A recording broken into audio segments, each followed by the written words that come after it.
In this video, you'll learn how to add a video in Notion. There are two ways to do this.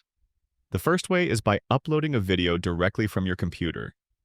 Type /video, then select Upload. Choose the video file from your computer, double-click it, and it will automatically start uploading to your Notion page. Once it finishes uploading, the video will appear right inside your page and you can play it directly. However, keep in mind that Notion has a file size limit. If your video is larger than 5 megabytes, the upload won't work. In that case, you can either compress the file or use the second method. The second way is to embed a video from an external source like YouTube. Type /embed, then paste the link to your video. You can play it without leaving Notion. Both methods are quick and easy, and you can resize or move the video block anywhere on the page. If this tutorial helped you, make sure to subscribe and check out more Notion tips on this channel.